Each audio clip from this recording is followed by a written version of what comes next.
ஆண்கள் வந்து பெண்களை வந்து பெண்கள் பார்க்குறதுக்கு முன்னாடியே பெண்களை பார்த்துட்டே இருக்கக்கூடாது. நீங்கள் நடந்து போகிறீங்க, அப்போது பெண்களை அவங்க பார்க்கவே இல்லை, ஆனால் நீங்கள் பெண்களை வேடிக்கை பார்த்துட்டே போகிறீங்க. அது வந்து ஆண்களுக்கு பலவீனத்தை தான் கொடுக்கும். அதனால் வந்து எப்போவுமே வந்து ஆண்கள் வந்து ஒரு அடக்கமாக பெண்களை பார்க்கக்கூடாதுன்னு நினைக்கிறோம். அதே நேரத்தில் பெண்கள் பார்த்தா தான் தன்னை வந்து பெண்கள் பார்த்தா தான் அந்த பெண்களை தான் பார்க்கணும். தன்னை எந்த பெண்கள் பார்க்குறாங்களோ அந்த பெண்ணை ஆண்கள் பார்க்கணும். அப்படி பார்க்கும்போது தான் ஆண்களுக்கு ஒரு தன்னம்பிக்கை வரும். அப்படி இல்லாமல் பெண்கள் வந்து ஆண்களை பார்க்காத போது ஆண்கள் வந்து பெண்கள் வேடிக்கை பார்த்துட்டே இருந்தால் ஆண்களுக்கு தாழ்வு மனப்பான்மை தான் வரும். ஏன்னா நாம் என்ன தான் பெண்களை பார்க்குறோம், ஆனால் அந்த பெண்கள் நம்மளை பார்க்கவே மாட்டேங்கிறாங்க அப்படிங்கிற அந்த நினப்பு இருக்கு பாருங்கள், அது ஆண்களுக்கு தாழ்வு மனப்பான்மையும் மனச்சோர்வையும் ஏற்படுத்தும், சோம்பேறித்தனத்தை ஏற்படுத்தும். நம்மளை தான் இப்போ ஏன்னா உழைக்கிறதே எதுக்காகனா ஆண்களுடைய உழைப்பின்கான காரணம் என்னவாக இருக்கும்? ஒரு பெண் தான் காரணமாக இருக்கும். பெண்ணிடமிருந்து கிடைக்கக்கூடிய அன்பு, பெண்ணிடமிருந்து கிடைக்கக்கூடிய காதல், உடலுறவு, இதெல்லாம் தான் ஒரு ஆணுக்கு உழைப்பதற்கான காரணத்தை கொடுக்கறது. நான் ஏன் உழைக்கணும் அப்படிங்கிறதுக்கு ஆணுக்கு கொடுக்கக்கூடிய காரணம் ஆண்களுக்கான காரணம் இதுவாகத்தான் இருக்குது. அதனால் ஆண்கள் வந்து பெண்கள் விஷயத்தில் தன்னம்பிக்கை உணர வேண்டும். நம்பிக்கையெல்லாம் போயிடக்கூடாது. பெண்கள் விஷயத்தில் நம்மளை எந்த பெண்ணுமே பார்க்க மாட்டேங்கிறா அப்படின்னு சொல்லிட்டு ஆண்கள் நினைக்கும் போது அவனுக்கு சோம்பேறித்தனம் வந்துடும். அப்போ அதுக்கு என்ன காரணமாக இருக்குன்னா, இவன் எப்போவுமே பெண்கள் பார்க்குறதுக்கு முன்னாடியே பெண்களை பார்த்துட்ருக்கான். இவனுக்கு பொறுமை இல்லை. அப்போ பெண்களை இவன் பார்க்குறதுனால பெரும்பாலான பெண்கள் இவனை பார்க்காத போது இவனுக்கு அது சோர்வை ஏற்படுத்துகிறது. அதனால் நம்ம தான் பார்க்குறோம், பெண்கள் யாரும் நம்மளை பார்க்க மாட்டேங்கிறாங்க அப்படிங்கிற சோர்வு ஏற்படுது, தன்னம்பிக்கையின்மை ஏற்படுகிறது, தாழ்வு மனப்பான்மை ஏற்படும். அதனால் எப்போவுமே இந்த சோர்வையும் தன்னம்பிக்கையின்மையும் தாழ்வு மனப்பான்மையும் போக்கணும்னா பெண்களை பார்க்கக்கூடாது அப்படிங்கிற நினைப்போட ஆண்கள் வாழணும். நடந்து போகிறீங்களா, அடக்கங்கிறது ஆண்களுக்கு தான் ரொம்ப முக்கியம். ரொம்ப கட்டுப்பாடு, அடக்கம். பெண்கள் விஷயத்தில் ரொம்ப கட்டுப்பாடோடையும் அடக்கமாக இருக்கணும். இல்லைன்னா ஆண்களுக்கு தாழ்வு மனப்பான்மை ஏற்பட்டுரும், சோர்வு ஏற்பட்டுரும். அப்போ வந்து பெண்களை பார்க்கக்கூடாதுன்னு நினச்சிட்டு ஆண்கள் நடந்து போயிட்டு இருக்கும்போது அப்போ தான் பெண்கள் வந்து ஆண்களை பார்ப்பாங்க. யாராவது பார்க்குறத அவன் உணர்வான். அது பிடிச்சிருந்தா நீ அந்த பெண்ணை பார்க்கலாம். ஒரு பெண் வந்து உன்னை பார்த்தா தான் நீ இப்போ அவளை பார்க்கணும் அப்படிங்கிற நினைப்போடு இருக்கணும்.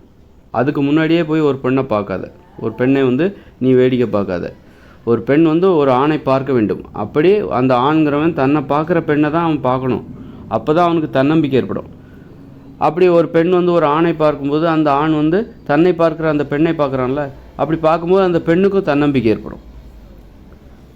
இப்படி தான் வந்து ஆணுக்கும் பெண்ணுக்கும் தன்னம்பிக்கை என்பது கிடைக்கும். அதனால் அது மாதிரி பெண்கள் யாரை பார்க்கணுன்னா தன்னை தான் அதாவது தான் பார்த்தாலும் தன்னை பார்க்காத ஆண்களை பெண்கள் பார்ப்பதை தவிர்க்கணும். இப்போ ஒரு பெண் வந்து ஒரு ஆணை பார்க்குறான், ஆனால் அந்த ஆண் வந்து இந்த பெண்ணை பார்க்கவே மாட்டேங்கிறான் அப்படின்னா, பலமுறை முயற்சி பண்ணாலும் அந்த ஆண் வந்து இந்த பெண்ணை பார்க்கவே மாட்டேங்கிறான் அப்படின்னா அந்த பெண் வந்து அந்த ஆணை பார்ப்பதை தவிர்த்து விட வேண்டும். அப்போ இந்த பெண் யாரை பார்க்கணுன்னா, தான் வந்து ஒரு ஆணை பார்க்குறேன் அப்படின்னா அந்த ஆண் வந்து திரும்பி பார்க்கணும். அப்படி பார்ப்பார்கள் என்கிற நம்பிக்கை உடைய ஆண்களை தான் அந்த பெண் பார்க்கணும். அதனால் பெண்களுக்கும் அப்போ வந்து சும்மா எல்லா ஆண்களையும் பார்த்தா பெண்களுக்கும் வந்து அப்போ அதுக்கு மரியாதை எல்லாம் போயிடுச்சுன்னு வைங்க. ஆண்கள் அந்த மாதிரி பார்க்குற பெண்களை பார்க்கவே இல்லை அப்படின்னா அந்த பெண்களுக்கு தாழ்வு மனப்பான்மை வந்துடும். அதனால் நம்மளை யார் பார்க்குறாங்களோ அவங்கள தான் நாம் பார்க்கணும். நாம் பார்த்தா அவங்க நம்மளை திரும்பி பார்ப்பாங்க அப்படிங்கிற நம்பிக்கை உடையவர்களை தான் நாமளும் பார்க்கணும். இது வந்து பெண்களுக்கும் ஆண்களுக்கும் நம்ம பார்க்குறோன்னா அதுக்கு ஒரு மரியாதை இருக்கணும். நாம் ஒருத்தரை பார்க்குறோன்னா அதுக்கு ஒரு மரியாதை இருக்கணும். அவங்க திருப்பி பார்க்கணும். அப்போ அவங்கள தான் நம்ம பார்க்கணும். நாம் பார்த்தா நம்மளை பார்ப்பாங்க அப்படிங்கிற நம்பிக்கை உடையவர்களை தான் நாம் பார்க்கணும். இதுதான் வந்து பார்வையில் நமக்கு ஏற்படுகிற தன்னம்பிக்கைக்கு. ஒருத்தர் நம்ம பார்க்குற முறையே வந்து பார்க்குற முறையிலே ஒரு கட்டுப்பாடு இருக்குது. அதுவே நமக்கு தன்னம்பிக்கைக்கு காரணமாகவும் இருக்குது. தன்னம்பிக்கைக்கு அதுதான் காரணம். நம்ம தப்பாக பார்த்தோம்னு வச்சுக்கோங்களேன், நமக்கு தாழ்வு மனப்பான்மை ஏற்படும், சோர்வு ஏற்படும், மனச்சோர்வு ஏற்படும், சோம்பேறித்தனம் ஏற்படும். அதனால் வந்து இப்போ ஆண்கள் என்ன பண்ணணும்னா பெண்களை பார்க்கக்கூடாதுன்னு நினைக்கணும். அதே நேரத்தில் தன்னை பார்க்குற பெண்களை ஆண்கள் பார்க்கணும், பிடிச்சிருந்தா பார்க்கணும். அதுமாதிரி பெண்கள் யாரை பார்க்கணுன்னா, தான் பார்த்தா தன்னை அவன் பார்ப்பான், தனது பார்வைக்கு மதிப்பு கொடுத்து தன்னை பார்ப்பான் அப்படின்னு ஒரு பெண்களுக்கு எந்த ஆண் மேலே நம்பிக்கை வருதோ அந்த ஆணை பார்க்க வேண்டும். அப்போ தான் பெண்களுக்கும் தன்னம்பிக்கை கிடைக்கும். இது பார்வையளவில் நாம் கடைபிடிக்க வேண்டிய ஒரு நடைமுறை. சும்மா வந்து எப்போ பார்த்தாலும் பெண்களை பார்க்கணும், பெண்களை பார்த்தா கற்பனை வரும், அழகை ரசிக்கணும்னு சொல்லிட்டு நீ பெண்களை பார்த்துட்டே இருப்ப, கண்டுக்கவே மாட்டா, அவ பாட்டுக்கு போயிட்டுருப்பா. அப்போ உனக்கு அவமானமாக இருக்கும். பார்க்குறதுலேயே ஒரு அவமானம் வந்துடும், ஒரு கோபம் வந்துடும், ஒரு பழி உணர்ச்சிலாம் வரும். இப்படி தான் வந்து பழி உணர்ச்சி வருது, பெண்கள் மீது கோபம் வருதுல்ல. ஆண்கள் பார்க்க தெரியாதனால தான் பெண்கள் மீது ஆண்களுக்கு கோபம், பழி உணர்ச்சியெல்லாம் ஏற்படுது. அதுதான் வன்முறையாக கூட அது மாறும். பெண்கள் மீது தீராத பழி ஏற்படும், அப்புறம் வன்முறையாக அது மாறும். பெண்களுக்கும் வந்து ஆண்களை எப்படி பார்க்கணும், ஆண்களுடைய பார்வைக்கு எந்த அளவுக்கு மதிப்பு கொடுக்கணும், அதெல்லாம் இல்லாமல் நான் கட்டுப்பாடாக இருக்கேன் அப்படிங்கிறது மட்டும்தான் அவங்களுக்கு பெருசாக இருக்குன்ற மாதிரி, எந்த ஆண்களையும் நான் பார்க்க மாட்டேன் அப்படிங்கிற மாதிரி அவங்க போகிறாங்க.